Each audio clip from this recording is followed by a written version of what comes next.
Meet the editors. നമസ്കാരം. Meet the editors ആരംഭിക്കുകയാണ്. ലോക്സഭാ തെരഞ്ഞെടുപ്പിൽ 3-ാം സീറ്റിന് പകരം രാജ്യസഭാ സീറ്റ് നൽകാമെന്ന മുസ്ലിം ലീഗിന് കോൺഗ്രസിന്റെ ഉറപ്പ്. ചർച്ചയിൽ ധാരണയായെന്നും ലീഗ് നേതൃത്വം തീരുമാനമെടുക്കുമെന്നും KPCC പ്രസിഡന്റും പ്രതിപക്ഷ നേതാവും പറഞ്ഞു. ചർച്ച തൃപ്തികരമെന്ന PK കുഞ്ഞാലിക്കുട്ടി പ്രതികരിച്ചു. 3-ാം സീറ്റിൽ ഉറച്ചുനിന്ന ലീഗിനെ അനുനയിപ്പിക്കാൻ ആലുവയിൽ വെച്ചായിരുന്നു പ്രത്യേക ചർച്ച. ഏറെ ദിവസമായി പ്രതിസന്ധിയിലായിരുന്ന UDFന്റെ സീറ്റ് വിഭജന ചർച്ചയ്ക്ക് ഒടുവിൽ പര്യവസാനം.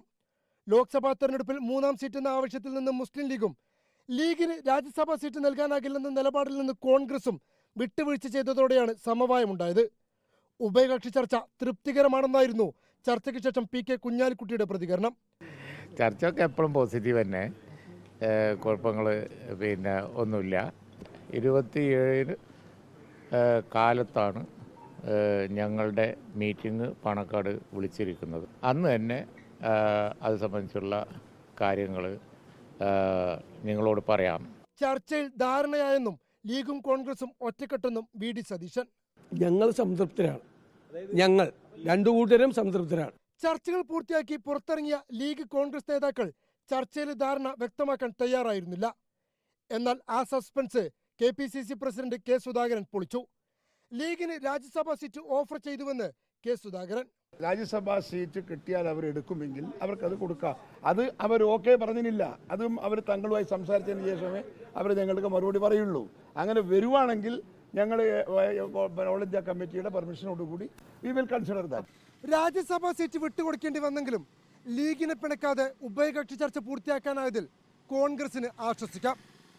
3-ാം സീറ്റ് ലഭിച്ചില്ലെങ്കിലും രാജ്യസഭാ സീറ്റ് നേടിയെടുക്കാനായതിൽ ലീഗ് നേതൃത്വത്തിനും ആശ്വസിക്കാൻ വകയുണ്ട്. വീഡിയോ ജേർണലിസ്റ്റ് വിജിത്ത് ഊർക്കടവിനൊപ്പം reporter Ashkar Ali Karimba in reporter Malappuram. പ്രശ്നം പരിഹരിച്ചോ എന്നതാണ് ചോദ്യം.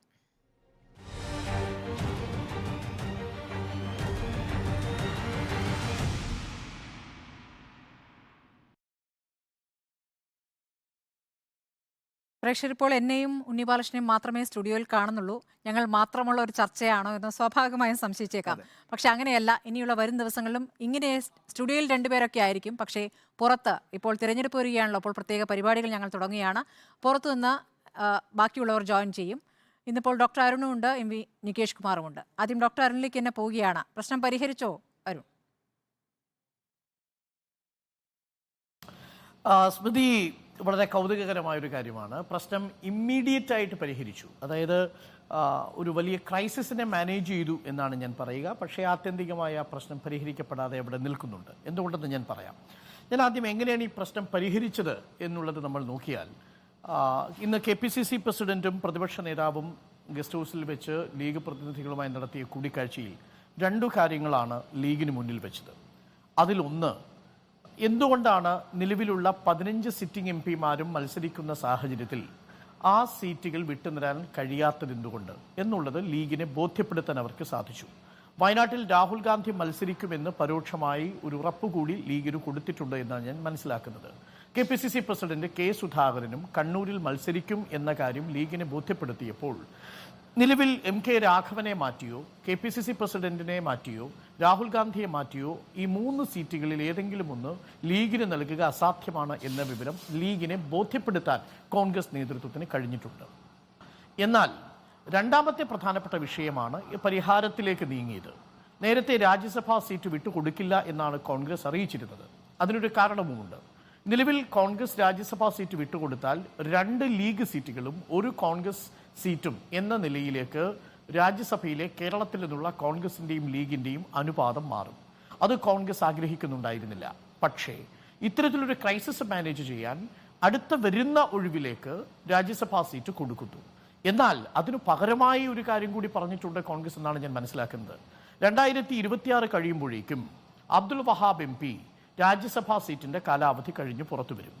ആ സീറ്റ് നിലവിലുള്ള സ്ഥിതിയാണ് വരാൻ പോകുന്ന പുതിയ നിയമസഭയിലെങ്കിൽ ആ സീറ്റ് കോൺഗ്രസിന് നൽകേണ്ടി വരും. എന്നാൽ കോൺഗ്രസ് ഒരു കാര്യം കൂടി ലീഗിനോട് പറയുന്നു. അടുത്ത തവണ നിയമസഭാ തെരഞ്ഞെടുപ്പ് നടക്കുമ്പോൾ കോൺഗ്രസിന് കൂടുതൽ സീറ്റുകൾ കിട്ടാൻ സാധ്യതയുണ്ടെങ്കിൽ അങ്ങനെ വരുന്ന 2 സീറ്റുകളിൽ 1 കോൺഗ്രസിനും 1 ലീഗിനും ഉറപ്പാക്കും. അങ്ങനെ വന്നാൽ 2 രാജ്യസഭാ സീറ്റുകളും ലീഗിന് ഉറപ്പിക്കാൻ സാധിക്കും. ഇത് 2026 നിയമസഭാ തെരഞ്ഞെടുപ്പിന് ശേഷം മാത്രമായിരിക്കും. ഈ രണ്ടു പ്രധാനപ്പെട്ട കാര്യങ്ങളാണ് ഇന്ന് ചർച്ചയിൽ ലീഗിനെ ബോധ്യപ്പെടുത്തിയത് എന്നാണ് ഞാൻ മനസ്സിലാക്കുന്നത്. എന്നാൽ എന്തുകൊണ്ടാണ് ഇത് ആത്യന്തികമായി പ്രശ്നം പരിഹരിച്ചില്ല എന്ന് പറയുന്നത്? ശരിയാണ്, ഒരു രാജ്യസഭാ സീറ്റ് കിട്ടുന്നതിലൂടെ തൽക്കാലം ലീഗിന് അവരുടെ മുഖം രക്ഷിക്കാൻ സാധിച്ചു, അവരുടെ പ്രാതിനിധ്യം പാർലമെന്റിൽ ഉറപ്പിക്കാൻ സാധിച്ചു. പക്ഷെ ഞാനിപ്പോഴും ഉറച്ചു നിൽക്കുന്നത് ലോക്സഭയിൽ എന്തുകൊണ്ടും ലീഗിന് മൂന്നാമത്തെ ഒരു സ്ഥാനാർത്ഥി ഉണ്ടാകണമായിരുന്നു, മൂന്നാമത്തെ ഒരു MP ഉണ്ടാകണമെന്ന് ആഗ്രഹിക്കുന്ന ഒരാളാണ് ഞാൻ. അത് ലീഗിലെ ഭൂരിപക്ഷം ആൾക്കാരുടെയും അഭിപ്രായമായി ആണെന്നും ഞാൻ മനസ്സിലാക്കുന്നു. എന്തുകൊണ്ടെന്നാൽ രണ്ട് കാരണങ്ങളാലാണ്. ഞാൻ അതിലൊരു കാര്യം ഇന്നലെ വിശദീകരിച്ചു. ജനസംഖ്യാനുപാതികമായ പ്രാതിനിധ്യം 1952 മുതൽ 2019 വരെയുള്ള ലോക്സഭാ സീറ്റുകളിൽ ലീഗിന് ലഭിച്ചിട്ടില്ല. ഇന്ത്യയിൽ 14%, 14.2% ലീഗിന്റെ ജനസംഖ്യയിലെ പ്രാതിനിധ്യം. എന്നാൽ പാർലമെന്റിൽ ഒരു കാലത്തും ഇത് 10% മുകളിൽ പോയിട്ടില്ല. 1980 മാത്രമാണ് അന്ന് 50-ലധികം സീറ്റുകൾ, 50-നോടടുത്ത സീറ്റുകൾ കിട്ടുന്ന സാഹചര്യത്തിൽ മാത്രമാണ് ഏറ്റവും ഉയർന്ന പ്രാതിനിധ്യം ഉണ്ടായത്. ഇപ്പോൾ 27 മുസ്ലിം നാമധാരികൾ മാത്രമാണ് ഇന്ത്യൻ പാർലമെന്റിലുള്ളതെന്ന് മനസ്സിലാക്കൂ. അതായത് 5% താഴെ മാത്രമാണ്. അതിൽ ഇന്ത്യൻ നാഷണൽ കോൺഗ്രസിന്റെ കോൺട്രിബ്യൂഷൻ 2 പേർ മാത്രമാണ്. അതാണ് ഞാൻ ഇന്നലെ സൂചിപ്പിച്ചത്. കേരളത്തിലെ ഏത് മണ്ഡലം എടുത്താലും, പ്രത്യേകിച്ച് വടക്കൻ കേരളത്തിലെ മണ്ഡലം എടുത്താലും, ലീഗിന് നിർണായകമായ സ്വാധീനമുണ്ട് കോൺഗ്രസ് സ്ഥാനാർത്ഥിയുടെ വിജയത്തിൽ എന്ന് കാണാൻ സാധിക്കും. ഒറ്റ കണക്ക് മാത്രം ഞാൻ പറയാം സ്മൃതി. 2020 തദ്ദേശ തിരഞ്ഞെടുപ്പ് നടന്ന് ഫലം പുറത്തു വരുമ്പോൾ കണക്കിങ്ങനെയായിരുന്നു. 1891 പഞ്ചായത്തുകളുടെയും മുനിസിപ്പാലിറ്റിയുടെയും കോർപ്പറേഷനുകളുടെയും വിജയം ലീഗിനോടൊപ്പമായിരുന്നെങ്കിൽ അന്ന് CPIക്ക് ലഭിച്ചത് 885 ഇടതുമുന്നണിയിൽ തദ്ദേശ സ്ഥാപനങ്ങളിൽ 885 സീറ്റുകൾ മാത്രമുള്ള CPIക്ക് 4 ലോക്സഭാ സീറ്റ് കിട്ടുമ്പോൾ അതിന്റെ ഇരട്ടിയിലധികം തദ്ദേശ തിരഞ്ഞെടുപ്പുകളിൽ വിജയിച്ചിരിക്കുന്ന ലീഗിന് UDF കൊടുക്കുന്നതാകട്ടെ 2 സീറ്റ് മാത്രമാണ് എന്നതാണ് അതിനകത്തെ ആനുപാതിക പ്രാതിനിധ്യമില്ലായ്മ. മറ്റൊരു കാര്യം കൂടിയുണ്ട്. മലബാറിലെ കണക്കും നമ്മുടെ മുന്നിലുണ്ട്. 1742 തദ്ദേശ തെരഞ്ഞെടുപ്പുകളിൽ മലബാറിൽ മാത്രം മുസ്ലിം ലീഗിന് വിജയിക്കാൻ സാധിക്കുമ്പോൾ കോൺഗ്രസിന് അവിടെ വിജയിപ്പിക്കാൻ സാധിച്ചത് 1439 സ്ഥാനാർത്ഥികളെ മാത്രമാണ്. എന്ന് പറഞ്ഞാൽ മലബാർ മേഖലയിൽ പൂർണ്ണമായും ലീഗിനേക്കാൾ വലിയ ആധിപത്യം. നോക്കൂ, കാസർഗോഡ് കോൺഗ്രസിനൊരു MLA ഇല്ല. കോഴിക്കോട് ഒരു MLA 1971 ശേഷം കൊണ്ടുവരാൻ സാധിച്ചിട്ടില്ല എന്നാണ് ഞാൻ മനസ്സിലാക്കുന്നത്. അങ്ങനെ ചുരുക്കി പറഞ്ഞാൽ ഒരു മലപ്പുറം പാർട്ടിയായി കോൺഗ്രസിനെ ഒതുക്കുന്നു എന്നൊരു മനോഭാവം ലീഗിലെ അണികളിലുണ്ട്. യഥാർത്ഥത്തിൽ ലീഗിന്റെ ശക്തി അത് അണ്ടർ എസ്റ്റിമേറ്റ് ചെയ്യലാണ്. മലബാർ മേഖലയിലും ഈവൻ തെക്കൻ മേഖലയിലും ലീഗിന് നിർണായക സ്വാധീനമുണ്ട്. അതുകൊണ്ട് ലീഗിന് അവകാശപ്പെട്ടതാണ് ഈ 2 കാരണങ്ങൾ കൊണ്ട്. ഒന്ന്, ദേശീയ തലത്തിലെ പ്രാതിനിധ്യമില്ലായ്മ. രണ്ടാമത്തെ പ്രധാനപ്പെട്ട പ്രശ്നം, കേരളത്തിൽ ലീഗിന് CPIയേക്കാൾ വലിയ സ്വാധീനമുണ്ടായിട്ടും അവിടെ സീറ്റ് ആനുപാതികമായി നിഷേധിക്കപ്പെടുന്നതിലെ നീതികേട്. ഇത് രണ്ടും ലീഗിലെ അണികൾക്കുണ്ട്. അതത്ര പെട്ടെന്ന് പരിഹരിക്കുമെന്ന് എനിക്ക് തോന്നുന്നില്ല. പക്ഷേ താൽക്കാലികമായ ഒരു ക്രൈസിസ് മാനേജ് ചെയ്തിരിക്കുന്നു. അവർ ഒരുമിച്ച് തന്നെ UDF ഒറ്റക്കെട്ടായി തന്നെ ഈ തെരഞ്ഞെടുപ്പിനെ നേരിടും എന്ന് തന്നെയാണ് ഞാൻ മനസ്സിലാക്കുന്നത്. ശരി, ഉണ്ണി ബാലകൃഷ്ണൻ, ഇന്നിപ്പോൾ ഈ യോഗത്തിൽ ചർച്ചയിൽ പങ്കെടുത്ത കോൺഗ്രസിന്റെ ഭാഗത്തു നിന്നുള്ള നേതാക്കൾ ആരൊക്കെ എന്നാലോചിച്ച് കഴിഞ്ഞാൽ അതിൽ ചില രാഷ്ട്രീയമുണ്ടെന്ന് ഞാൻ കരുതുകയാണ്. അതിൽ K. സുധാകരനുണ്ട്, VD സതീശനുണ്ട്, ഹസ്സനുണ്ട്. അതൊക്കെ ഓരോരോ പോസ്റ്റ് വെച്ചിട്ടാണല്ലോ. പ്രതിപക്ഷ നേതാവ്, പാർട്ടി അധ്യക്ഷൻ, അതോടൊപ്പം UDF കൺവീനർ ചെന്നിത്തല കൂടി എത്തുകയാണ്. അപ്പോൾ ലീഗുമായി സംസാരിക്കാൻ ഈ നേതാക്കൾക്ക് പുറമെ അവരുമായി കുറച്ചുകൂടി അടുപ്പമുള്ള ഒരു നേതാവ് കൂടി വേണ്ടി വന്നു. അത് രമേശ് ചെന്നിത്തലയായിരുന്നു. അങ്ങനെയാണ് അത് പരിഹാരത്തിലേക്ക് എത്തിയത്. ഒരു ഘട്ടത്തിൽ അത് അങ്ങനെയെങ്കിൽ ഞങ്ങൾ ഒറ്റയ്ക്ക് മത്സരിക്കുമെന്ന രൂപത്തിലേക്ക് തന്നെ പ്രതികരണം പോവുകയും പിന്നീട് രാജ്യസഭാ സീറ്റ് എന്ന വാഗ്ദാനത്തിലേക്ക് പോവുകയുമായിരുന്നു എന്നാണ് മനസ്സിലാക്കുന്നത്. നോക്കൂ സ്മൃതി, ഈ വിവാദം ആരംഭിച്ച സമയം മുതൽ ഞാൻ പറഞ്ഞുകൊണ്ടിരിക്കുന്ന ഒരു കാര്യം, ലീഗ് മുന്നണി മര്യാദ ലംഘിക്കുകയോ ഒരു തെരഞ്ഞെടുപ്പിൻ്റെ ഘട്ടത്തിൽ വെച്ച് മുന്നണിയെ വഞ്ചിക്കുകയോ ചെയ്യില്ല എന്നുള്ളതാണ്. അവരൊറ്റയ്ക്ക് മത്സരിക്കും എന്നൊക്കെയുള്ളത് ഒരാഗ്രഹ ചിന്ത മാത്രമാണ് എന്ന് ഞാൻ പറഞ്ഞിരുന്നു. ഇപ്പോൾ രാജ്യസഭാ സീറ്റ് കൊടുത്തുകൊണ്ട് ആ പ്രശ്നം ഒത്തുതീർന്നിരിക്കുകയാണ്. കോൺഗ്രസിനെ സംബന്ധിച്ച് മറ്റൊരു പോംവഴി കോൺഗ്രസിൻ്റെ മുമ്പിൽ ഉണ്ടായിരുന്നില്ല എന്ന് വിചാരിക്കുന്ന ഒരാളാണ് ഞാൻ. നോക്കൂ, UDFിലെ ഏറ്റവും പ്രധാനപ്പെട്ട കക്ഷി എന്ന് പറയുന്നത് ഇന്നിപ്പോൾ മുസ്ലിം ലീഗാണ് എന്ന കാര്യത്തിൽ ആർക്കാ സംശയം? കോൺഗ്രസ് കഴിഞ്ഞാൽ പിന്നെ ലീഗാണ് ഒരു പ്രധാനപ്പെട്ട കക്ഷിയായ മുന്നണിയിലുള്ളത്. പിന്നെ Kerala Congress Joseph, CMP, RSP തുടങ്ങിയിട്ടുള്ള ചെറിയ പാർട്ടികളാണ്. അപ്പോൾ ലീഗിൻ്റെ ഒരാവശ്യത്തിന് മുന്നിൽ മുഖം തിരിഞ്ഞു നിൽക്കാൻ ഒരു കാരണവശാലും കോൺഗ്രസിന് സാധ്യമല്ല. ഞാനൊരു കണക്ക് പറയാം. ഇന്നിപ്പോൾ കേരളത്തിൽ 140 നിയമസഭാ മണ്ഡലങ്ങളിൽ ഏതാണ്ട് 66 നിയമസഭാ മണ്ഡലങ്ങളിൽ മുസ്ലിം വോട്ടെന്ന് പറയുന്നത് വളരെ നിർണായകമാണ്. ഓൾമോസ്റ്റ് 50%. 66 മണ്ഡലങ്ങളിൽ മുസ്ലിം വോട്ട് വളരെ നിർണായകമാണ്. ഇപ്പോൾ 2021 നിയമസഭാ തെരഞ്ഞെടുപ്പിൻ്റെ കണക്കെടുത്താൽ ഈ 66 മണ്ഡലങ്ങളിൽ 40 മണ്ഡലങ്ങളും നേടിയിരിക്കുന്നത് LDF ആണ്. അപ്പോൾ LDF മുസ്ലിം സമുദായത്തിനകത്ത് ഒരു ശക്തമായ ഇൻറോഡ് ഉണ്ടാക്കുന്നു എന്നതിൽ ഇതിനപ്പുറത്തൊരു കണക്ക് വേണ്ട. ഇത് 2016 നമ്മൾ കണ്ടതാണ്. 2016 ഈ 66 നിയമസഭാ സീറ്റുകളിൽ ഏതാണ്ട് 50% സീറ്റുകളും LDF കൈയടക്കാൻ കഴിഞ്ഞു. അപ്പോൾ 2016 2021 നിയമസഭാ തെരഞ്ഞെടുപ്പ് ഫലങ്ങൾ വ്യക്തമായും സൂചിപ്പിക്കുന്നത് മുസ്ലിം സമുദായത്തിലേക്ക് CPM-ഉം LDF-ഉം നല്ല രീതിയിൽ കടന്നു കയറുന്നു എന്നാണ്. അതുമാത്രവുമല്ല 2011 മുതൽ ഇങ്ങോട്ട് എടുത്ത് നോക്കിയാൽ ലീഗിന് പോലും ക്ഷീണം സംഭവിക്കുന്നു എന്ന് നമുക്ക് കാണാം. ഇപ്പോൾ 2011 നിയമസഭാ മത്സരത്തിൽ 23 സീറ്റായിരുന്നു ലീഗിനുണ്ടായിരുന്നത്. 2016 ആകുമ്പോൾ അത് 18 സീറ്റാകുന്നു. 2021 ആകുമ്പോൾ അത് 15 സീറ്റാകുന്നു. അപ്പം മുസ്ലിം ജനതയ്ക്കിടയിൽ CPM-നോടും LDF-നോടും ഒരു അടുപ്പമുണ്ടാകുന്നു. അതൊരു വോട്ട് ഷിഫ്റ്റായി മാറുന്നു എന്നുള്ളത് ഗുരുതരമായ പ്രശ്നമാണ് UDF-നെ സംബന്ധിച്ചിടത്തോളം. അതുകൊണ്ട് ലീഗിനെ പോലെ ഒരു പാർട്ടിയുടെ ആവശ്യകത വളരെ പ്രധാനമാണ് ആ മുന്നണിയിൽ. മാത്രവുമല്ല ലീഗ് മുന്നോട്ട് വച്ചിരിക്കുന്ന ആവശ്യത്തിനോട് മുഖം തിരിഞ്ഞ് നിൽക്കാനുള്ള സാഹചര്യം ഇന്ന് കേരളത്തിൽ UDF-നില്ല. അതുകൊണ്ട് അനിവാര്യമായിരുന്നു രാജ്യസഭാ സീറ്റ് എന്നൊരു കോംപ്രമൈസിലേക്ക് അവരെത്തുക എന്നുള്ളത്. ഇനി ഏത് തരത്തിലുള്ള കോമ്പിനേഷൻസ് പാർലമെൻറ്റിൽ മാറിയാലും മറിഞ്ഞാലും കേരളത്തിൽ ലീഗിനെ ഒപ്പം നിർത്തി ലീഗിൻ്റെ ഈ പറയുന്ന ആവശ്യത്തിന് കീഴടങ്ങുക എന്നുള്ള പോംവഴിയല്ലാതെ കോൺഗ്രസിന് മുന്നിൽ മറ്റൊരു മാർഗമില്ല. കാരണം ഈ മുസ്ലിം വോട്ട് എന്ന് പറയുന്നത് വളരെ പ്രധാനമാണ്. ഇനി നമുക്ക് ലോക്സഭയിലേക്ക് പോവുകയാണെങ്കിൽ നമുക്കറിയാലോ, മലബാറിൽ ഏതാണ്ട് എല്ലാ മണ്ഡലങ്ങളിലും മുസ്ലിം വോട്ട് വളരെ നിർണായകമാണ്. കാസർഗോഡ് വളരെ നിർണായകമാണ്. കണ്ണൂരിൽ വളരെ നിർണായകമാണ്.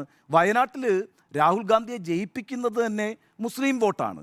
അതുപോലെ തന്നെ കോഴിക്കോട് വളരെ നിർണായകമാണ്. വടകരയിൽ വളരെ നിർണായകമാണ്. നമുക്കറിയാം ഇതെല്ലാം ലീഗിൻ്റെ കോട്ടകളാണ്. ഇനി അവിടുന്ന് പുറത്തേക്ക് വന്നാലോ, പാലക്കാട് മണ്ഡലം, അവിടെ മണ്ണാർക്കാട് എന്ന് പറയുന്ന ഒരു പ്രധാനപ്പെട്ട പോക്കറ്റാണ്. അവിടെ മുസ്ലിം ലീഗിന് വലിയ വോട്ടാണുള്ളത്. തൃശ്ശൂർ വന്നാൽ ഗുരുവായൂർ ഒരു വലിയ പോക്കറ്റാണ്, അവിടെ മുസ്ലിങ്ങൾക്ക് വലിയ വോട്ടാണുള്ളത്. എറണാകുളത്തേക്ക് വന്നാൽ ആലുവയിലും കളമശ്ശേരിയിലും വളരെ പ്രധാനപ്പെട്ട ഒരു പോക്കറ്റാണ്. അവിടുന്ന് നമ്മൾ ആലപ്പുഴയിലേക്ക് എത്തിയാൽ കരുനാഗപ്പള്ളിയിൽ വലിയൊരു മുസ്ലിം വോട്ട് സാന്നിധ്യമുണ്ട്. കൊല്ലത്ത് ഇരവിപുരം പോലെയുള്ള പ്രദേശങ്ങളിൽ മുസ്ലിം വോട്ടുണ്ട്. തിരുവനന്തപുരത്ത് നമ്മളിപ്പോൾ ഈ പറഞ്ഞ ചാലയായാലും മണക്കാടായാലും വലിയ തുറയായാലും ഭീമാപ്പള്ളി ആയാലും ഒക്കെ മുസ്ലിം വോട്ടുണ്ട്. അപ്പോൾ ഈ പറയുന്ന ഒരു 10-13 ലോക്സഭാ മണ്ഡലങ്ങളിൽ മുസ്ലിം വോട്ട് വളരെ പ്രധാനമാണ്. അതുകൊണ്ട് തന്നെ ലീഗ് വളരെ പ്രധാനമാണ്. അപ്പോൾ ലീഗിൻ്റെ ഈ പറയുന്ന ആവശ്യത്തോട് മുഖതിരിഞ്ഞ് നിൽക്കാൻ വീണ്ടും കോൺഗ്രസിന് കഴിയില്ല എന്നുള്ളത് വ്യക്തമായിരിക്കുന്നു. ഇനി ഒരു കാര്യം കൂടി പറഞ്ഞ് ഞാൻ അവസാനിപ്പിക്കാം. അങ്ങനെയാണെങ്കിൽ ഇപ്പോൾ രാജ്യസഭാ സീറ്റ് നൽകി ഈ പ്രശ്നം പരിഹരിക്കുകയാണ്. ഈ പ്രശ്നം രാജ്യസഭാ സീറ്റ് നൽകുക എന്നുള്ളത് കുറച്ചുകൂടി മുമ്പേ ചർച്ച ചെയ്ത് അനാവശ്യമായി ഇപ്പം ഒരു വിഷയമാക്കി കൊണ്ടുവന്നൊരു വിവാദം ഉണ്ടാക്കേണ്ട കാര്യമുണ്ടായിരുന്നില്ല എന്ന് നമുക്ക് വേണമെങ്കിൽ തോന്നാം. അതാണ് ലീഗ് നേരിടുന്ന ആഭ്യന്തര പ്രതിസന്ധി. അത് സാമുദായികമായും ഒരു പാർട്ടി എന്നുള്ള നിലയ്ക്ക് അതിൻ്റെ നേതൃത്വവും നേരിടുന്ന ഒരു വലിയ പ്രതിസന്ധിയുണ്ട്. എന്താണ് ആ പ്രതിസന്ധി? പഴയതുപോലെ ഞാൻ കഴിഞ്ഞ ദിവസങ്ങളിലൊക്കെ വിശദീകരിച്ചിട്ടുള്ളതാണ്. പഴയതുപോലെ തങ്ങൾ കുടുംബത്തിന് പരിപൂർണമായ ആധിപത്യമുള്ളൊരു രാഷ്ട്രീയ സംഘടനാ സംവിധാനമല്ല ഇന്നിപ്പോൾ ലീഗിനുള്ളത്. അതുമാത്രവുമല്ല, സമുദായത്തിൽ നിന്ന് തന്നെ ലീഗിനോടൊരു അതൃപ്തി, പ്രത്യേകിച്ച് സമസ്തയിലേക്കുള്ള ഭിന്നിപ്പ്, അതുപോലെ വേണ്ടത്ര രീതിയിൽ കോൺഗ്രസ് ഈ പറയുന്ന ന്യൂനപക്ഷ പ്രശ്നങ്ങൾ ഏറ്റെടുക്കുന്നില്ല എന്നുള്ള പരാതി, ഇതൊക്കെ ശക്തമായി നിൽക്കുമ്പോൾ ഒരു പ്രതിഷേധം ഉയർത്തിക്കൊണ്ടുവന്ന് ആ പ്രതിഷേധത്തിലൂടെ ഒരു നേട്ടമുണ്ടാക്കി ഈ പറയുന്ന നേതൃത്വത്തിന് ഒരു വലിയ നേട്ടമുണ്ടായിരിക്കുന്നു, നമ്മളുടേതായ ഒരു ആവശ്യം പറഞ്ഞ് ഒരു നേട്ടമുണ്ടാക്കിയിരിക്കുന്ന ഒരു ബോധ്യം സമുദായത്തിലുണ്ടാക്കണം, ഒപ്പം തന്നെ പാർട്ടി അണികളിലും ഉണ്ടാക്കണം. അപ്പോൾ ആ ഒരു സാഹചര്യത്തിൻ്റെ സമ്മർദ്ദം ലീഗ് അനുഭവിച്ചിരുന്നു. അങ്ങനെ രണ്ട് കാര്യങ്ങളിലാണ് ഇപ്പോൾ പരിഹാരമായിരിക്കുന്നത്. ഒന്ന്, ആഭ്യന്തര സമുദായത്തിൽ നിന്നും ലീഗ് നേരിട്ടുകൊണ്ടിരുന്ന ഒരു പ്രതിസന്ധിക്ക് ഒരു വിരാമമായിട്ടുണ്ട് എന്ന് പറയാം. ഒപ്പം തന്നെ ലീഗിൻ്റെ ഒരു പ്രധാനപ്പെട്ട ആവശ്യം, ലീഗിൻ്റെ ന്യായമായ ആവശ്യം, ആ ആവശ്യം കോൺഗ്രസ് അംഗീകരിച്ചിരിക്കുന്നു എന്ന് പറയാം. ഒപ്പം തന്നെ കോൺഗ്രസ് ലീഗിനെ കൂടുതൽ വിശ്വാസത്തിലെടുത്തുകൊണ്ട് മുസ്ലിം വോട്ട് ബാങ്കിലേക്കുള്ള ഇടതുപക്ഷത്തിൻ്റെ പ്രത്യേകിച്ച് CPM-ൻ്റെ കടന്നുകയറ്റത്തിന് ഒരു തടയിടാൻ കൂടി ശ്രമിച്ചിട്ടുണ്ട് എന്ന് പറയാം. ആ അർത്ഥത്തിൽ UDF-ന് ഇന്ന് ഒരു നല്ല ദിവസമാണ്.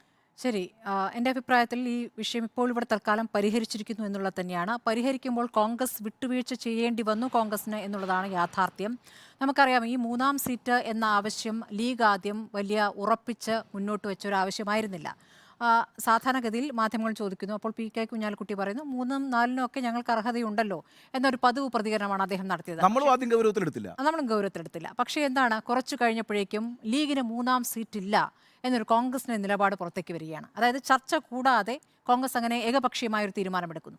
അവിടെയാണ് അപ്പുറത്ത് കുറച്ചുകൂടി എന്നാൽ പിന്നെ കിട്ടിയേ തീരൂ എന്നൊരു തീരുമാനത്തിലേക്ക് പോകുന്നു. അപ്പോഴും എല്ലാ നേതാക്കളും ആ തീരുമാനത്തിലേക്ക് പോയിട്ടില്ല. പക്ഷേ ഒരു വിഭാഗം നേതാക്കൾ അത് ശക്തമായി ഉന്നയിക്കുന്നു.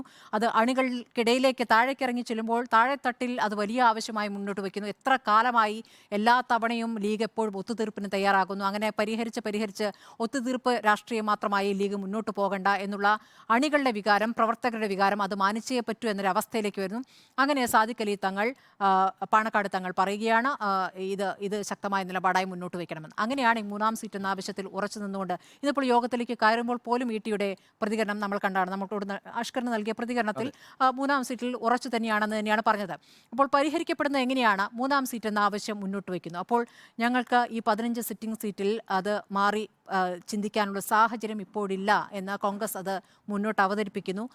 പിന്നെയുള്ളത് വയനാട്, രാഹുൽ ഇല്ലെങ്കിൽ വയനാട് എന്നൊരു കാര്യമാണ് മുന്നോട്ട് വെച്ചിരുന്നത്, ലീഗ് മുന്നോട്ട് വെച്ചിരുന്നത്. അപ്പോൾ രാഹുലിൻ്റെ നിലപാട് ഇപ്പോഴും കോൺഗ്രസിന് അറിയാനായിട്ടില്ല. രാഹുൽ നിലപാടെടുത്തിട്ടില്ല. രാഹുൽ വിദേശത്ത് പോയി വന്നതിന് ശേഷമേ അതിലൊരു തീരുമാനം ഉണ്ടാകുമെന്ന് അറിയുന്നു. അപ്പോൾ അത് പറയാത്തത് കൊണ്ട് അതിന്മേലൊരു ഉറച്ച മറുപടി കോൺഗ്രസിന് പറയാനാകുന്നില്ല. അപ്പോൾ വയനാട് പ്രശ്നം അവിടെ നിൽക്കുന്നു. അപ്പോൾ അങ്ങനെയെങ്കിൽ പിന്നെ എന്ത് പരിഹാരം എന്ന ചോദ്യത്തിൽ നിന്നാണ് അങ്ങനെയെങ്കിൽ രാജ്യസഭാ സീറ്റ് എന്ന കാര്യം അങ്ങോട്ട് വെക്കുന്നത് കോൺഗ്രസ്. അങ്ങനെയെങ്കിൽ അത് ശരി, രാജ്യസഭാ സീറ്റ് എന്ന ആവശ്യം ഞങ്ങൾ മുന്നോട്ട് വയ്ക്കുന്നില്ല എന്ന് ലീഗ് നേരത്തെ പരസ്യമായി പ്രതികരിച്ചാണ്. ഇപ്പോൾ രാജ്യസഭാ സീറ്റ് നൽകാം എന്ന് പറയുന്നു. അപ്പോൾ നേരത്തെ രാജ്യസഭാ സീറ്റ് നൽകുകയാണെങ്കിൽ ലീഗ് 2ഉം കോൺഗ്രസ് 1 എന്ന രൂപത്തിലേ ആകും എന്നൊരു വാദം പറഞ്ഞിരുന്നു. ഇപ്പോൾ ആ വാദം എവിടെ പോയി? ആ വാദം മാറ്റേണ്ടത്. കാരണം നേരത്തെ AK ആന്റണിക്ക് വേണ്ടി അങ്ങോട്ട് നൽകിയ രാജ്യസഭാ സീറ്റാണ്, അവർക്ക് അർഹതപ്പെട്ടത് തന്നെയാണ്. അത് ഇത്രയും വർഷത്തിന് ശേഷം അത് നൽകാതിരുന്നത് കോൺഗ്രസിന്റെ മര്യാദകേടാണ്. ലീഗിന്റെ സ്വാധീനം ഇതിപ്പോൾ നേരത്തെ പറഞ്ഞതുപോലെ നമ്മൾ ഇന്നലെയും ചർച്ച ചെയ്തതാണ്. ഒറ്റയ്ക്ക് മത്സരിച്ചാൽ ജയിക്കുമെന്നുള്ള ആത്മവിശ്വാസം ലീഗിന് പല മണ്ഡലങ്ങളിലുമുണ്ട്. നേരത്തെ പറഞ്ഞ പോലെ കാസർഗോഡ് മുതൽ തൃശ്ശൂർ വരെ വരികയാണെങ്കിലും എറണാകുളത്ത് കളമശ്ശേരി, ആലുവ, ഈരാട്ടുപേട്ട, പൂഞ്ഞാർ, അങ്ങനെ പല ജില്ലകളിലേക്ക്, പല മണ്ഡലങ്ങളിലേക്ക് പോയി അവിടെയൊക്കെ തന്നെയും ലീഗിന് എത്രത്തോളം സ്വാധീനമുണ്ട്. ലീഗിൻ്റെ സഹായമില്ലാതെ കോൺഗ്രസ് ഒറ്റയ്ക്ക് ജയിക്കാൻ സാധ്യതയില്ലാത്ത സ്ഥലങ്ങൾ കൂടുതലാണ്. അതേസമയം ലീഗിന് ഒറ്റയ്ക്ക് ജയിക്കാനുള്ള സാധ്യതയുള്ള സ്ഥലങ്ങളും കൂടുതലാണ്. അപ്പോൾ അങ്ങനെ വരുമ്പോൾ അങ്ങനെ ഒരു ആത്മവിശ്വാസം ലീഗ് മുന്നോട്ട് വയ്ക്കുന്നുണ്ട്. സൗഹൃദ മത്സരം എന്നൊരു കാര്യം തന്നെ ചൂണ്ടിക്കാണിച്ചു. കോഴിക്കോട്ട് ഒരു സൗഹൃദ മത്സരത്തിന് ഞങ്ങൾ നീങ്ങും എന്നുള്ള കോൺഗ്രസ് ലീഗിൻ്റെ കോഴിക്കോട് ഘടകമാണ് ആ കാര്യത്തിൽ അതിശക്തമായ നിലപാട് സ്വീകരിച്ചിരുന്നത്. അത് ഇന്നത്തെ യോഗത്തിലും പറയുകയുണ്ടായി. അത് വേണ്ട എന്ന രൂപത്തിൽ പരിഹരിച്ചിരിക്കുന്നു. ഇത് നോക്കൂ, സുധാകരനും VD സതീശനും തമ്മിലുള്ള പ്രശ്നം തന്നെ ഏതൊക്കെ രൂപത്തിലാണ്. അവർക്കിടയിൽ തന്നെ ഒരു ഐക്യമില്ലാത്ത സാഹചര്യം നമ്മൾ ഇന്നലെ കണ്ടതാണ്. അപ്പോൾ മുന്നണിക്കകത്ത് ഐക്യമുണ്ടാക്കാൻ നേരത്തെ ചർച്ചകളിലൊന്നും അങ്ങനെ സജീവമായി ഇല്ലാതിരുന്ന രമേശ് ചെന്നിത്തലയെ കൂടി കൊണ്ടുവരേണ്ടി വന്നിരിക്കുന്നു. അപ്പുറത്ത് CPM ഇതിൽ ഒരു ആഗ്രഹചിന്തയുണ്ടായിരുന്നു. ഈ ലീഗിനെയും കോൺഗ്രസിനെയും തമ്മിൽ തെറ്റിച്ചു കഴിഞ്ഞാൽ അത് ഭാവിയിൽ ഗുണം ചെയ്യും, അടുത്ത നിയമസഭാ തെരഞ്ഞെടുപ്പ് ആകുമ്പോഴേക്കും കാര്യങ്ങളൊക്കെ മാറിമറിയും എന്നുള്ളൊരു പ്രതീക്ഷയുണ്ടായിരുന്നു. അതിൽ ഇപ്പോൾ എന്തായാലും തൽക്കാലം ആ വിഷയം ഇങ്ങനെ നിൽക്കുകയാണ്. കാരണം ലീഗിനെ സംബന്ധിച്ച് ദേശീയ തലത്തിൽ ഇപ്പോൾ കോൺഗ്രസുമായുള്ള സഹകരണം തന്നെയാണ് നേട്ടമാകുക. ന്യൂനപക്ഷങ്ങളുടെ അവകാശങ്ങൾ സംബന്ധിച്ചെങ്കിൽ അവകാശ ലംഘനങ്ങളുമായി ബന്ധപ്പെട്ട് കോൺഗ്രസിൻ്റെ പ്രതികരണം പോരാ എന്നൊരു അഭിപ്രായം തീർച്ചയായും ലീഗിനുണ്ട്. പക്ഷേ ഇപ്പോൾ ദേശീയ സാഹചര്യത്തിൽ കോൺഗ്രസിനൊപ്പം, ഇന്ത്യ മുന്നണിയിൽ കോൺഗ്രസിനൊപ്പം ഉറച്ചു നിൽക്കുക എന്ന നിലപാട്, രാഷ്ട്രീയ മര്യാദ അത് ലീഗ് പാലിച്ചിരിക്കുന്നു. MV നികേഷ് കുമാർ. സ്മൃതി ഇപ്പോൾ ചൂണ്ടിക്കാണിച്ചതുപോലെ തന്നെ വളരെ പ്രധാനപ്പെട്ട സങ്കീർണമായ ഒരു രാഷ്ട്രീയ കാലാവസ്ഥയിലൂടെയാണ് കേരളം, പ്രത്യേകിച്ച് UDF രാഷ്ട്രീയം മുന്നോട്ട് പോയിക്കൊണ്ടിരിക്കുന്നത്.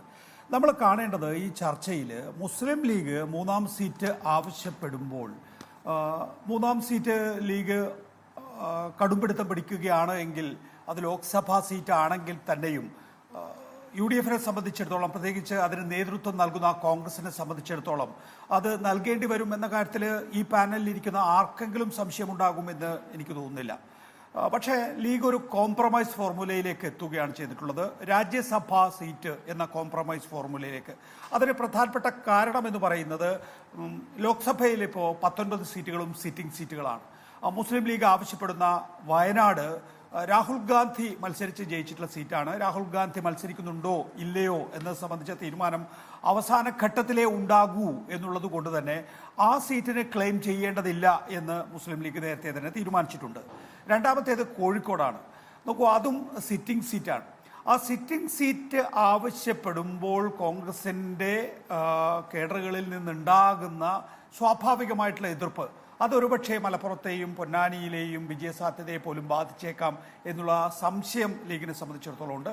അതുകൊണ്ട് രാജ്യസഭാ സീറ്റ് വാഗ്ദാനം ചെയ്ത നിലയ്ക്ക് കോഴിക്കോട് ലോക്സഭാ സീറ്റിന് വേണ്ടിയുള്ള ക്ലെയിം തൽക്കാലത്തേക്ക് മാറ്റിവെക്കുന്നു എന്നാണ് കാണേണ്ടത്. അതോടൊപ്പം തന്നെ ഈ ക്ലെയിം ലീഗ് മുന്നോട്ട് കൊണ്ടുപോകുമ്പോൾ നമ്മൾ കാണേണ്ടത് ഇടതുപക്ഷ ജനാധിപത്യ മുന്നണിയിൽ നിന്ന് പ്രത്യേകിച്ച് അതിൻ്റെ കൺവീനറായിട്ടുള്ള ഇ.പി. ജയരാജൻ വളരെ സജീവമായി ഇടപെടുന്നുണ്ട് എന്നുള്ളതാണ്.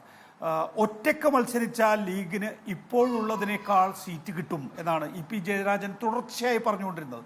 ഞാൻ ഇന്നലെ രാവിലെ 10 മണിക്ക് നമ്മുടെ റിപ്പോർട്ടറിൻ്റെ ബ്രേക്കിംഗ് അവേഴ്സിൽ ഇ.പി. ജയരാജനെ ടെലിഫോൺ ലൈനിൽ കണക്ട് ചെയ്തപ്പോൾ ഇ.പി. ജയരാജൻ വളരെ കൺസിസ്റ്റൻ്റായി പറയുന്നത് ഒറ്റയ്ക്ക് മത്സരിച്ചാൽ ലീഗിന് ഇപ്പോഴുള്ളതിനേക്കാൾ സീറ്റ് കിട്ടുമെന്നാണ്. നമുക്കറിയാം രാഷ്ട്രീയ വിദ്യാർത്ഥികൾ എന്നുള്ള നിലയിൽ ഇപ്പോഴുള്ളതിനേക്കാൾ സീറ്റ് മുസ്ലിം ലീഗിന് ഒറ്റയ്ക്ക് മത്സരിച്ചാൽ കിട്ടില്ല. മലപ്പുറത്ത് ജയിക്കാൻ സാധിക്കും മുസ്ലിം ലീഗിന്. പൊന്നാനിയിൽ അതിശക്തമായിട്ടുള്ള ഫൈറ്റാണ് ഉണ്ടാവുക. അവിടെ ജയിക്കാൻ കഴിയുമോ എന്നുള്ള കാര്യത്തിൽ ഉറപ്പില്ല. പക്ഷേ അതിനേക്കാൾ സീറ്റ്, അതായത് 2നേക്കാൾ കൂടുതൽ സീറ്റുകൾ കിട്ടും എന്ന് ഇ.പി. ജയരാജൻ പറയുമ്പോൾ ലീഗ് ഒരു സൗഹാർദ്ദ മത്സരത്തിന് ഒരുങ്ങുകയാണ് എങ്കിൽ CPM LDF ഒരുപക്ഷെ അടവ് നയം സ്വീകരിച്ചേക്കാം എന്നുള്ളതാണ് നമ്മൾ കാണേണ്ടത്. കോഴിക്കോടോ മറ്റേതെങ്കിലും ലോക്സഭാ മണ്ഡലത്തിലോ ഒരുപക്ഷെ അടവ് നയം സ്വീകരിച്ച് 2 എന്നുള്ളതിൽ നിന്ന് 3ലേക്ക് എത്തിക്കുകയാണെങ്കിൽ മലബാറിൽ കാസർഗോഡ് മുതൽ പാലക്കാട് വരെ നമ്മൾ തുടർച്ചയായി പറഞ്ഞുകൊണ്ടിരിക്കുകയാണ്. വേണമെങ്കിൽ ചാലക്കുടി, തൃശ്ശൂർ വരെ ലീഗിൻ്റെ സഹായം LDFന് കിട്ടുന്ന വിധത്തിൽ കളമൊരുക്കാൻ, അതിൻ്റെ നിലമൊരുക്കാൻ യഥാർത്ഥത്തിൽ ഇ.പി. ജയരാജനും ഇടതുപക്ഷ ജനാധിപത്യ മുന്നണിയും ശ്രമിച്ചുകൊണ്ടിരുന്നു എന്നുള്ളതാണ്. ആ ശ്രമത്തിൻ്റെ കൂടി ഫലമാണ് ഇന്നലെ വരെ രാജ്യസഭാ സീറ്റിനെ കുറിച്ച് ചർച്ചയില്ലാതായപ്പോൾ ഇന്നലെ വളരെ സജീവമായി രാജ്യസഭാ സീറ്റിനെ കുറിച്ച് ചർച്ച ചെയ്യുകയും ഇന്നലെ തന്നെ ഏതാണ്ട് രാജ്യസഭാ സീറ്റ് എന്നുള്ള നിലയിലേക്ക് കോൺഗ്രസ് എത്തിച്ചേരുകയും ചെയ്തിട്ടുള്ളത് എന്നുള്ളതാണ്. നേരത്തെ ശ്രീ ഉണ്ണി ബാലകൃഷ്ണൻ ഇവിടെ ചൂണ്ടിക്കാണിച്ചതുപോലെ തന്നെ മുസ്ലിം ലീഗ് ഇല്ലാതെ ഇന്നത്തെ നിലയിൽ UDF ഇല്ല എന്നുള്ള കാര്യം കോൺഗ്രസിനും അറിയാം. അതറിയുന്നത് കൊണ്ട് തന്നെയാണ് മുസ്ലിം ലീഗ് വളരെ സജീവമായി. നമുക്ക് കാണേണ്ട ഒരു കാര്യം എന്ന് പറഞ്ഞാൽ മുസ്ലിം ലീഗ് വളരെ പരസ്യമായി സ്റ്റേറ്റ്മെൻറ്റ് പറയുകയോ അല്ലെങ്കിൽ ഏതെങ്കിലും തരത്തിൽ കോൺഗ്രസിനെ പരസ്യമായി വിമർശിക്കുകയോ ചെയ്യാതെ തന്നെ വളരെ അച്ചടക്കത്തോടുകൂടിയും ഒതുക്കത്തോടെയുമാണ് ഈ വിഷയത്തെ അവതരിപ്പിച്ചത് എന്നുള്ളതാണ്. എപ്പോഴെപ്പോഴും പറഞ്ഞുകൊണ്ടിരിക്കേണ്ട കാര്യമൊന്നുമില്ല, ഞങ്ങൾ ആ വിഷയം പറഞ്ഞു കഴിഞ്ഞല്ലോ എന്ന് പറയുകയും അതിന് കൃത്യമായ ബോഡി ലാംഗ്വേജ് സെറ്റ് ചെയ്യുകയും ചെയ്തിട്ടുണ്ട്. കുറഞ്ഞത് പി കെ കുഞ്ഞാലിക്കുട്ടിയും എന്ന് നമ്മൾ കണ്ടാണ്. ആ മെസ്സേജ് കോൺഗ്രസിലേക്ക് എത്തിയിരിക്കുന്നു. ആ മെസ്സേജ് കൃത്യമായി കോൺഗ്രസ് മനസ്സിലാക്കുകയും ഇന്നലെ തന്നെ കോൺഗ്രസ് എന്നാൽ പിന്നെ രാജ്യസഭ കൊടുത്തുകൊള്ളാം എന്ന തീരുമാനത്തിലേക്ക് എത്തുകയും ചെയ്തിരിക്കുന്നു. അതായത് 2 ലോക്സഭാ സീറ്റുകൾ, 2 രാജ്യസഭാ സീറ്റുകൾ. മുസ്ലിം ലീഗിനെ സംബന്ധിച്ചിടത്തോളം ഇന്നലെ തന്നെയാണ് തമിഴ്നാട്ടിൽ നിന്നുള്ള ഒരു ലോക്സഭാംഗത്തെ തീരുമാനിച്ചിട്ടുള്ളത്. തമിഴ്നാട്ടിൽ മുസ്ലിം ലീഗ് ഒരു രാജ്യസഭാംഗത്തെ കൂടി ചോദിച്ചിട്ടുണ്ട്. രാജ്യസഭയുടെ ചർച്ച തുടങ്ങിയിട്ടില്ല എന്നാണ് DMK അവരോട് മറുപടി പറഞ്ഞിട്ടുള്ളത്. അപ്പോൾ ലീഗിന് സ്വാഭാവികമായിട്ടും നമ്മൾ പറയാറുണ്ടല്ലോ സ്ട്രൈക്ക് റേറ്റ് കൂടുതലാണ് എന്ന്. അപ്പോൾ സ്ട്രൈക്ക് റേറ്റ് പഴയതുപോലെ തന്നെ തുടരുകയാണെങ്കിൽ 5 പാർലമെന്റ് അംഗങ്ങൾ ഉള്ള ഒരു സംവിധാനമായി മുസ്ലിം ലീഗ് മാറിയിരിക്കുന്നു എന്നുള്ളതാണ്. ഇനി തമിഴ്നാട്ടിൽ നിന്നൊരു രാജ്യസഭ കൂടി കിട്ടുകയാണെങ്കിൽ അത് ഒരു ആഡഡ് അഡ്വാൻറ്റേജ് ആയിരിക്കും എന്ന കാര്യത്തിൽ തർക്കമില്ല എന്നുള്ളതാണ്. നേരത്തെ ഉണ്ണി ചൂണ്ടിക്കാണിച്ചതുപോലെ ലോക്സഭാ തെരഞ്ഞെടുപ്പിൽ CPM ഈ മുസ്ലിം വോട്ടുകളോട് ഒരു തരത്തിലും ഏറ്റുമുട്ടാനില്ല എന്ന് മാത്രമല്ല വളരെ സൗഹാർദ്ദപരമായ നിലപാടാണ് കഴിഞ്ഞ കുറേ കാലങ്ങളായി എടുത്തു വരുന്നത്. അതാണ് ഉണ്ണി നേരത്തെ ഉദ്ധരിച്ച മുസ്ലിം വോട്ടുകൾ നിർണായകമായ നിയമസഭാ മണ്ഡലങ്ങളിൽ CPMൻ്റെ LDFൻ്റെ സ്ട്രൈക്ക് റേറ്റ് ഇത്രയധികം ഉയർന്നു. ആ സ്ട്രൈക്ക് റേറ്റ് നിലനിർത്തുക എന്നുള്ളത് നിയമസഭാ തെരഞ്ഞെടുപ്പുകളിൽ മാത്രമാണ് ഇതുവരെ സാധ്യമായിട്ടുള്ളതെങ്കിൽ അത് ലോക്സഭാ തെരഞ്ഞെടുപ്പുകളിലും എത്തിക്കണം, അത് തദ്ദേശ ഭരണ തെരഞ്ഞെടുപ്പുകളിലേക്ക് എത്തിക്കണം എന്നുള്ള പൊളിറ്റിക്സാണ് ഇപ്പോൾ മുന്നോട്ട് കൊണ്ടുപോയിക്കൊണ്ടിരിക്കുന്നത്. അതുകൊണ്ട് തന്നെയാണ് ഇ.പി. ജയരാജനെ പോലുള്ളവർ പരമാവധി ലീഗിൻ്റെ പൊളിറ്റിക്സിന് ഉപകരിക്കുന്ന വിധത്തിലുള്ള സ്റ്റേറ്റ്മെൻറ്റുകൾ പറഞ്ഞ് അവരെ സപ്പോർട്ട് ചെയ്ത് ഇവരൊറ്റക്കാകില്ല എന്നുള്ള സൂചന കൃത്യമായി കൊടുത്തുകൊണ്ട് മുന്നോട്ട് പോകുന്നത് എന്നുള്ളത്. ഇനിയിപ്പോൾ ഈ വിഷയം പരിഹരിച്ചോ UDF എന്നുള്ളതാണ് ചോദ്യമെങ്കിൽ അത് പൂർണ്ണമായും പരിഹരിച്ചു എന്ന നിലപാട് എനിക്കില്ല. 3ാം സീറ്റ് എന്ന വിഷയം ഉയർത്തുന്നതിൻ്റെ മൂല കാരണം എന്താണ് എന്ന് നമ്മൾ നോക്കുക. കോൺഗ്രസ് മതേതര വിഷയങ്ങളിൽ, ന്യൂനപക്ഷ വിഷയങ്ങളിൽ ഇടപെടുന്നത് എത്ര കണ്ട് കാര്യക്ഷമമാണ് എന്നുള്ള ഒരു ചോദ്യം മുസ്ലിം വോട്ടർമാരുടെ ഇടയിലുണ്ട്. അത് മുസ്ലിം ലീഗ് എന്ന രാഷ്ട്രീയ പാർട്ടിയെ സംബന്ധിച്ചിടത്തോളം അവരുടെ പലപ്പോഴുമുള്ള സൗണ്ട് ബൈറ്റുകളിലൊക്കെ നമ്മൾ കാണുന്നതാണ്. ലീഗ് പറയാതെ പറയുന്നത് ഈ മതേതര വിഷയങ്ങളിൽ യഥാർത്ഥത്തിൽ കോൺഗ്രസ് കാര്യക്ഷമമായി ഇടപെടാൻ ഏറ്റവും കുറഞ്ഞത് 2019-2024 കാലഘട്ടത്തിലെ രണ്ടാം മോദി സർക്കാരിൻ്റെ കാലഘട്ടത്തിൽ ന്യൂനപക്ഷ മതവിഭാഗങ്ങളെ മാത്രം ലക്ഷ്യം വെച്ചുള്ള ബില്ലുകൾ, നിയമങ്ങൾ, ആ ബില്ലുകളും നിയമങ്ങളിലും യഥാർത്ഥത്തിൽ ഒരു നിലപാട് പറയാനോ അല്ലെങ്കിൽ ആ നിലപാടിനൊപ്പം മതേതര വോട്ടുകളെ എത്തിക്കാനോ കോൺഗ്രസിന് സാധിച്ചിട്ടില്ല എന്നുള്ള ഒരു ഗ്രീവൻസ്, ഒരു പരാതി ലീഗിനെ സംബന്ധിച്ചിടത്തോളം ഉണ്ട്. ഇപ്പോൾ നമ്മൾ 307 കാര്യത്തിലും പൗരത്വ ബില്ലിൻ്റെ കാര്യത്തിൽ മുത്തലാഖ് ക്രിമിനൽ കുറ്റാക്കുന്ന കാര്യത്തിലൊക്കെ തന്നെയും ലീഗിന് ഈ പരാതി ഉണ്ട് എന്ന് നമ്മൾ വ്യത്യസ്തമായ അവസരങ്ങളിൽ കണ്ടിട്ടുള്ളതാണ്. ഇനി ഞാൻ ചുരുക്കാം. ലോക്സഭാ തെരഞ്ഞെടുപ്പിലെ ഫലം വളരെ പ്രധാനപ്പെട്ടതാണ്. 5-ൽ കൂടുതൽ സീറ്റുകൾ ഇടതുപക്ഷ ജനാധിപത്യ മുന്നണിക്ക് കിട്ടുകയാണ് എങ്കിൽ LDFന് 2026 തോൽപ്പിക്കാൻ കഴിയുമോ എന്ന ചിന്ത, ആശങ്ക മുസ്ലിം ലീഗിനെ പിടികൂടും. അത് തദ്ദേശ ഭരണ തെരഞ്ഞെടുപ്പോടുകൂടി അക്കാര്യത്തിലൊരു കൺക്ലൂഷനിലേക്ക് ലീഗ് എത്തും. അങ്ങനെയാണെങ്കിൽ കെ സുധാകരൻ, VD സതീശൻ ഈ നേതൃത്വത്തിന് UDFനെ നയിക്കാൻ കഴിയുമോ എന്നുള്ള ചിന്ത ഇപ്പോൾ തന്നെ മുസ്ലിം ലീഗിനെ സംബന്ധിച്ചിടത്തോളം ഉണ്ട്. അത് കുറച്ചുകൂടി ശബ്ദത്തിൽ ഉയർത്താൻ ലീഗിന് തയ്യാറാകേണ്ടി വരും. മാത്രമല്ല, ഏതൊക്കെ രീതിയിൽ മാറ്റം വരുത്തണമെന്ന് നേരത്തെ AK ആന്റണിയെ മാറ്റുന്ന സമയത്ത്, അതിനു മുമ്പ് കരുണാകരനെ മാറ്റുന്ന സമയത്ത്, AK ആന്റണിയെ മാറ്റുന്ന സമയത്ത് ഒക്കെ തന്നെ ഈ മുസ്ലിം ലീഗിൻ്റെ അഭിപ്രായം കൃത്യമായി ഹൈക്കമാൻഡ് തേടിയിരുന്നു. ഈ ഘട്ടത്തിലും 2026 നിയമസഭാ തെരഞ്ഞെടുപ്പിന് മുമ്പും എങ്ങനെയാണ് UDF മാറേണ്ടത്, അതിൻ്റെ നേതൃത്വം എങ്ങനെയാണ് മാറേണ്ടത് എന്നെ സംബന്ധിച്ച് അഭിപ്രായം പറയാൻ കൂടി, അതായത് വിഷയങ്ങളിൽ കോൺഗ്രസ് ഒരു പ്രോ ഹിന്ദുത്വ സമീപനം എടുക്കുന്നുണ്ടോ, ഒരു മൃദു ഹിന്ദുത്വ സമീപനം എടുക്കുന്നുണ്ടോ എന്ന കാര്യത്തിൽ അഭിപ്രായം പറയേണ്ടി വരും. നേതൃത്വം മാറേണ്ടതുണ്ടോ എന്ന കാര്യത്തിൽ അഭിപ്രായം പറയേണ്ടി വരും. കെ സുധാകരന്റെ കാര്യത്തിൽ അവർ വളരെ കൃത്യമായി നേരത്തെ തന്നെ പറഞ്ഞിട്ടുണ്ട്, അത് കുറച്ചുകൂടി ശബ്ദത്തിൽ പറയും എന്നാണ് ഞാൻ കരുതുന്നത്. രാഷ്ട്രീയപരമായിട്ടുള്ള നിലപാടുകൾ ലീഗിനെ സംബന്ധിച്ചിടത്തോളം ഉണ്ട്. ശരി, നമുക്കിതിൽ എനിക്ക് തോന്നുന്നത് CPMന്റെ ആത്മാർത്ഥത എത്രത്തോളം എന്നുള്ള വിഷയത്തിലേക്ക് കൂടി വരേണ്ടതുണ്ടെന്ന് തോന്നുന്നു, അല്ലേ? അങ്ങനെയാണെങ്കിൽ ഇടവേളയ്ക്ക് ശേഷം കോൺഗ്രസിനിടയിലെ പ്രശ്നം പരിഹരിച്ചു എന്നായിരുന്നു ചോദ്യം. നമുക്ക് അടുത്ത ഘട്ടത്തിലേക്ക് കടക്കുമ്പോൾ വളരെ പെട്ടെന്ന് തന്നെ ഇത് അവസാനിപ്പിക്കാമെന്ന് തോന്നുന്നു, അല്ലേ ഉണ്ണി ബാലകൃഷ്ണൻ? അടുത്തൊരു വിഷയം കൂടി ഉള്ളത് കൊണ്ട് അപ്പോഴും CPM എടുക്കുന്ന നിലപാട്, ഇപ്പോൾ EP-യുടെ പ്രതികരണം വരികയാണല്ലോ, വട്ടം കറക്കുകയാണ് ലീഗിന് അർഹതയുണ്ട് കൂടുതൽ സീറ്റിന്. ഇത് ഇന്ന് മാത്രം പറയുന്നതല്ല, കുറച്ച് ദിവസമായി പറഞ്ഞുകൊണ്ടിരിക്കുന്നു. കുറച്ച് സമയങ്ങളായി CPMന്റെ പ്രതികരണം, ലീഗിന് അനുകൂലമായിട്ടുള്ള പ്രതികരണം വരുന്നുണ്ട്. ഡോക്ടർ അരുൺ, ഇപ്പോൾ ഇതിൽ എത്രത്തോളം ആത്മാർത്ഥത CPMനുണ്ടെന്നാണ് അരുൺ കരുതുന്നത്?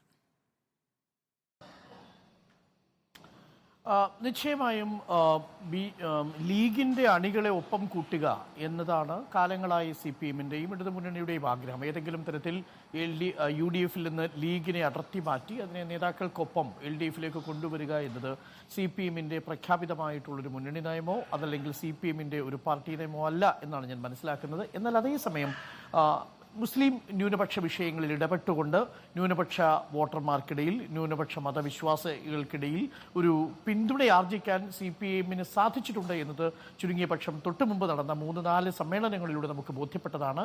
അതിൽ ഒരെണ്ണം ഇസ്രായേൽ പലസ്തീനുമായി ബന്ധപ്പെട്ട വിഷയമാണ്. ഈ വിഷയത്തിൽ ആദ്യമായി ഒരു റാലി നടത്തുന്നത് CPM ആണ്. മറ്റൊന്ന് പൗരത്വ വിഷയത്തിൻ്റെ പ്രശ്നത്തിൽ CPMും സജീവമായ രംഗത്തുണ്ട്. ഒരു കാര്യം കൂടി ഞാനൊന്ന് ഓർമ്മിപ്പിക്കാം, അതും രസകരമായൊരു കണക്കാണ്. ഇന്നിപ്പോൾ ഷംസീർ കോളത്ത് എഴുതിയിരിക്കുന്നൊരു നീണ്ട ലേഖനമുണ്ട്. ആ ലേഖനത്തിൽ വളരെ പ്രധാനപ്പെട്ട ചില കണക്കുകൾ കൂടി പ്രതിപാദിക്കുന്നുണ്ട്. ആ കണക്കുകളാണ് ഞാൻ നേരത്തെ ഉദ്ധരിച്ചത്. അതിലൊരു കണക്ക് വളരെ പ്രധാനപ്പെട്ടതാണെന്ന് എനിക്ക് തോന്നുന്നു. 1977 മുതൽ 2019 വരെയുള്ള MP-മാരെ കോൺഗ്രസും CPMും CPIയും മുസ്ലിം ലീഗും അയച്ചത് എത്ര ശതമാനമായിരുന്നു എന്നൊരു കണക്ക് പറയുന്നുണ്ട്. അതിൽ കോൺഗ്രസിന് ആകെ 115 MP-മാരെ നിയമസഭയിലേക്ക് അയക്കുമ്പോൾ അതിൽ ആകെ 7 മുസ്ലിം MP-മാരെ മാത്രമേ ലോക്സഭയിലേക്ക് അയക്കാൻ കഴിയുന്നുള്ളൂ 1977 മുതൽ ഇതുവരെയുള്ള ലോക്സഭാ ചരിത്രത്തിൽ. അതേസമയം CPMന് മൊത്തം 53 MP-മാരെ അയക്കാൻ സാധിച്ചതിൽ 5 പേരെ മുസ്ലിം MP-മാരെ ലോക്സഭയിലേക്ക് അയക്കാൻ സാധിക്കുന്നു. 23 പേരെയും മുസ്ലിം ലീഗിന് അയക്കാൻ സാധിക്കുന്നു. എന്ന് പറഞ്ഞാൽ ഇതിൽ സ്ട്രൈക്ക് റേറ്റ് ആർക്കാണ് കൂടുതൽ? ഏറ്റവും കൂടുതൽ ആളുകളെ ഉള്ളവരിൽ ഏറ്റവും കൂടുതൽ ആളുകളെ അയച്ചിരിക്കുന്നത് CPM ആണെന്ന് പറയാൻ സാധിക്കും. അപ്പോൾ അതുകൊണ്ട് ആ കണക്ക് തന്നെ ആ ചോദ്യത്തിന്റെ ഉത്തരമായി ഒരു വശത്ത് നിൽക്കുന്നു. രണ്ട്, ന്യൂനപക്ഷ വിഷയങ്ങളിൽ ഇടപെടുന്നു CPM എന്നുള്ളത് വളരെ പ്രധാനപ്പെട്ട വിഷയമാണ്. അതുകൊണ്ട് തന്നെ ഞാൻ അതിൽ CPMന്റെ നീക്കത്തെ സംശയിക്കുന്നില്ല. തീർച്ചയായും അതിലൊരു ഇലക്ടറൽ സാധ്യത കാണുന്നുണ്ട്. കാരണം നിലവിൽ 35 നിയമസഭാ മണ്ഡലങ്ങളിൽ കണക്ക് എണ്ണി നോക്കിയാൽ 35 നിയമസഭാ മണ്ഡലങ്ങളിൽ ലീഗിന് അവിതർക്കിതമായ രീതിയിൽ ജയപരാജയം നിശ്ചയിക്കാനുള്ള ശേഷിയുണ്ട്. 5 ലോക്സഭാ മണ്ഡലങ്ങളിൽ കോൺഗ്രസിനെ പരാജയപ്പെടുത്താനുള്ള ശേഷിയുണ്ട്. അപ്പോൾ ഇതൊരു നിർണായകമായ വോട്ട് പവറാണ്, ഇലക്ട്രൽ പവറാണ്. ആകെയുള്ള 20-ൽ 5%, 25%-ലും വിധി നിശ്ചയിക്കാൻ കഴിയുന്ന ഒരു പാർട്ടിയുടെ പിന്തുണ ഇടതുമുന്നണിയിലേക്ക് വേണമെന്ന് ആഗ്രഹിക്കുന്നതിൽ തെറ്റില്ല എന്ന് തന്നെയാണ് എൻ്റെ പക്ഷം. അതുകൊണ്ട് ഞാനതിൽ CPMനെ സംശയിക്കാനില്ല. പക്ഷേ തീർച്ചയായും അതിൽ തിരഞ്ഞെടുപ്പിൻ്റെ താല്പര്യങ്ങൾ ഉണ്ടാവും. അതിനേക്കാളും അപ്പുറം ആ വിഷയങ്ങളിൽ CPM ഇടപെട്ടു എന്ന് തന്നെയാണ് ഞാൻ മനസ്സിലാക്കുന്നത്. സ്മൃതി. ശരി, ഉണ്ണിബാലകൃഷ്ണൻ, ഇപ്പോൾ ന്യൂനപക്ഷങ്ങളുമായി ബന്ധപ്പെട്ട അരക്ഷിത അവസ്ഥയിൽ അതിൽ ഏറ്റവും ശക്തമായി പ്രതികരിക്കുന്നത് CPM ആണെന്ന് ഇപ്പോൾ കുറച്ച് കാലമായിട്ടുള്ള ഉദാഹരണങ്ങൾ നമ്മുടെ മുന്നിലുണ്ട്. അപ്പോഴും ലീഗിനെ കൂടെ കൂട്ടുക അല്ലെങ്കിൽ ലീഗിനെ കൂടി മുന്നണിയിലേക്ക് കൊണ്ടുവരിക എന്നൊരു ഉദ്ദേശം കൂടി CPMനുണ്ടായിരുന്നോ എന്ന ഒരു ചോദ്യം അവിടെ നിൽക്കുന്നു. അതിനെ എങ്ങനെയാണ് കാണുന്നത്? നോക്കൂ, CPMനെ സംബന്ധിച്ചിടത്തോളം ഒരു രാഷ്ട്രീയ അനിവാര്യതയാണ് ക്രിസ്ത്യൻ സമുദായത്തെയും മുസ്ലിം സമുദായത്തെയും കൂട്ടത്തിൽ നിർത്തുക എന്നുള്ളത്. ഇപ്പോൾ 2011 മുതൽ 2016 വരെയുള്ള ഉമ്മൻചാണ്ടി മന്ത്രിസഭയുടെ കാലത്ത് ക്രിസ്ത്യൻ സമുദായം വളരെ അജിറ്റേറ്റഡ് ആയിരുന്നു. കാരണം 5-ാം മന്ത്രി വരുന്നു.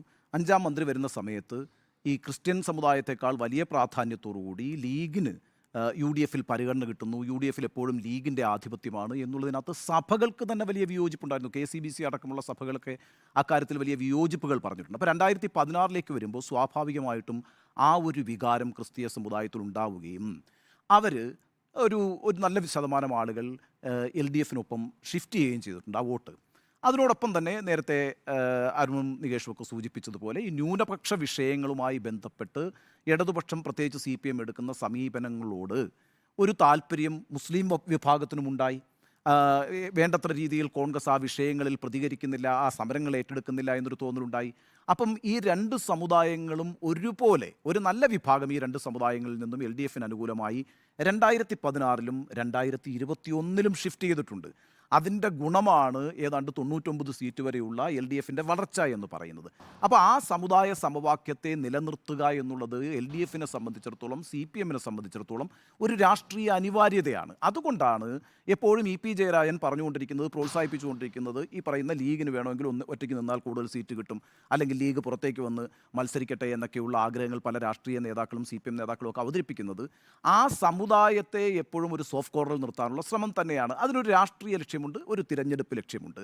അക്കാര്യത്തിൽ കുറേയൊക്കെ CPM വിജയിച്ചിട്ടുണ്ട്, കുറേയൊക്കെ നല്ല രീതിയിൽ വിജയിച്ചിട്ടുണ്ട്. എന്നാൽ ഇന്ന് ഞാൻ അങ്ങനെ ഒരു സ്ഥിതി കാണുന്നില്ല. പ്രധാനമായിട്ടും ഇപ്പോൾ ക്രിസ്തീയ സമുദായങ്ങൾക്കകത്ത് പഴയതുപോലെ ഒരു യോജിപ്പ് LDFനോടുണ്ട് എന്ന് ഞാൻ വിചാരിക്കുന്നില്ല. ഏറ്റവും റീസെൻ്റായ സംഭവങ്ങൾ ഇപ്പോൾ ഇന്ന് നമ്മളിരിക്കുമ്പോൾ നമ്മൾ കേൾക്കുന്നത് ഓർത്തഡോക്സ് ബാവ വെല്ലുവിളിക്കുകയാണ്, അല്ലെ, വേട്ടക്കാരൻ്റെ പട്ടിയെ ഉടുക്കുകൊട്ടി പേടിപ്പിക്കേണ്ട എന്ന് പറയുന്നത്. മന്ത്രിയെ ഒക്കെ ഇരുത്തിക്കൊണ്ടാണ്. വാസവനും വീണ ജോർജും അവിടെ ഉണ്ടായിരുന്നു. അപ്പോൾ അവരെയൊക്കെ ഇരുത്തിക്കൊണ്ട് അത് പറയുന്നു. ചർച്ച് ബില്ല് നടപ്പാക്കിയിട്ടില്ല എന്ന കാര്യത്തിൽ ഒരു അമർഷം യാക്കോബായ സമുദായത്തിനുമുണ്ട്. അപ്പോൾ ആ രീതിയിൽ പ്രശ്നങ്ങൾ രൂപപ്പെടുന്നു. ഞാൻ കഴിഞ്ഞ ദിവസം സൂചിപ്പിച്ചിട്ടുണ്ട്, ഇപ്പോൾ താമരശ്ശേരി, മാനന്തവാടി, തലശ്ശേരി രൂപതകൾ വന്യജീവി വിഷയവുമായി ബന്ധപ്പെട്ട് നടത്തുന്ന പ്രതിഷേധങ്ങളും അവരുടെ വെല്ലുവിളികളും. അപ്പോൾ ആ സമുദായം ഈ പറയുന്ന 2016ലും 2021ലും കാണിച്ച ആനുകൂല്യം അവിടെ നിന്ന് ലഭിക്കുമോ എന്ന കാര്യത്തിൽ ആശങ്കയുണ്ട്. അതോടൊപ്പം അങ്ങനെ ഒരു വോട്ട് ബാങ്ക് മാറുകയാണെങ്കിൽ ഈ പറയുന്ന മുസ്ലിം വോട്ട് ബാങ്ക് എന്ന് പറയുന്നത് ഈ നടക്കാനിരിക്കുന്ന തെരഞ്ഞെടുപ്പിൽ വളരെ നിർണായകമാകും. അപ്പോൾ ആ മുസ്ലിം വോട്ട് ലഭിക്കുക എന്ന് പറയുന്നത് CPMനെ സംബന്ധിച്ചിടത്തോളം, ഇടതുപക്ഷത്തെ സംബന്ധിച്ചിടത്തോളം അവരുടെ വിജയ പരാജയങ്ങളെ നിശ്ചയിക്കാൻ നിർണായകമായി തീരുമെന്ന കാര്യത്തിൽ സംശയമില്ല. അതുകൊണ്ടാണ് അവർ അത്തരത്തിലൊരു നിലപാടെടുക്കുന്നത്. എങ്കിൽ കൂടിയും ആ സമുദായവുമായി ബന്ധപ്പെട്ട് ഉണ്ടായിട്ടുള്ള CAയുടെ വിഷയമായാലും NRCയുടെ വിഷയമായാലും യൂണിഫോം സിവിൽ കോഡിൻ്റെ വിഷയമായാലും ഫലസ്തീൻ വിഷയമായാലും അത്തരം വിഷയങ്ങൾ ഉയർത്തിപ്പിടിക്കുന്നതിൽ ഈ CPM കാണിച്ചിട്ടുള്ള, ഇടതുപക്ഷം കാണിച്ചിട്ടുള്ള ജാഗ്രതയെ ശ്ലാഘിക്കാതിരിക്കാൻ കഴിയില്ല. അത് അവരുടെ ഒരു ദേശീയ രാഷ്ട്രീയ നിലപാടുമായി ബന്ധപ്പെട്ടെടുക്കുന്ന ഒരു തീരുമാനമാണ്. അതിനൊരു വോട്ട് ബാങ്ക് പൊളിറ്റിക്സ് മാത്രമായിട്ട് ഞാൻ കാണുന്നില്ല. അതിനൊരു വോട്ട് ബാങ്ക് പൊളിറ്റിക്സ് ഉണ്ട്. എങ്കിൽ കൂടിയും അവരുടെ പ്രഖ്യാപിത രാഷ്ട്രീയ നയവും നിലപാടും അത് തന്നെയാണ്. കോൺഗ്രസിനെ സംബന്ധിച്ചിടത്തോളം അവിടെ ഒരു വീഴ്ചയും സംഭവിക്കുന്നുണ്ട്. അതിൻ്റെ ആനുകൂല്യം ലഭിച്ചുകൊണ്ടിരുന്നത് LDF-നാണ്, CPM-നാണെന്ന കാര്യത്തിൽ തർക്കമില്ല. അതുകൊണ്ട് തന്നെയാണ് ആ ഏരിയ അവർ ടാപ്പ് ചെയ്തുകൊണ്ടിരിക്കുന്നത് എന്നാണ് ഞാൻ വിചാരിക്കുന്നത്. ശരി, എം വി നികേഷ് കുമാർ, കുറച്ചു കാലം മുൻപ് വരെ ലീഗ് നേതാക്കളെ പകൽ ലീഗും രാത്രി SDPI-യും എന്ന പരിഹസിച്ചിരുന്നതാണ് CPIM. അതിൽ നിന്നും പൂർണ്ണമായും ആ നിലപാട് മാറ്റുന്നതിലേക്ക് CPM എത്തിയെന്ന് കാണേണ്ടതുണ്ട്.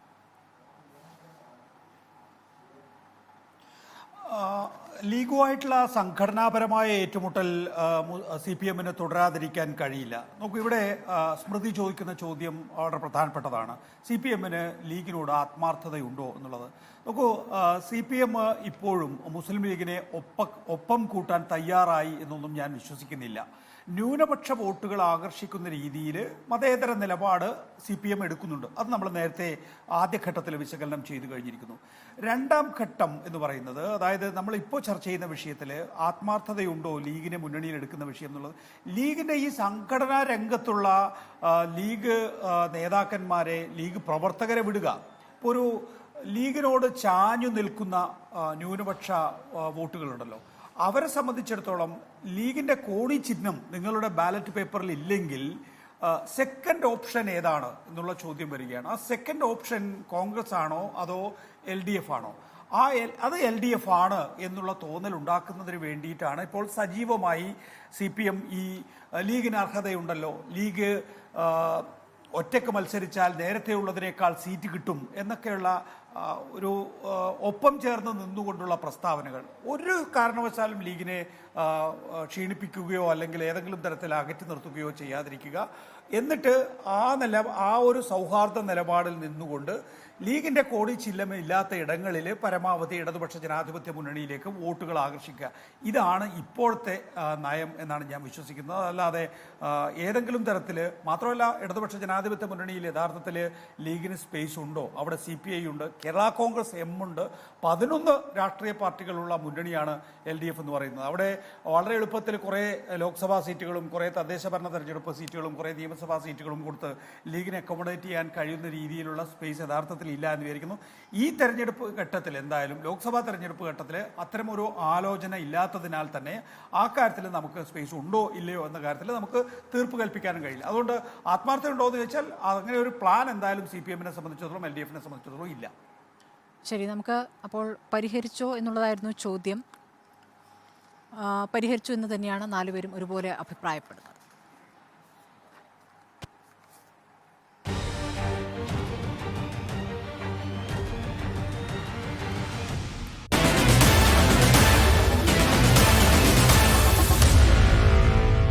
Meet the editors.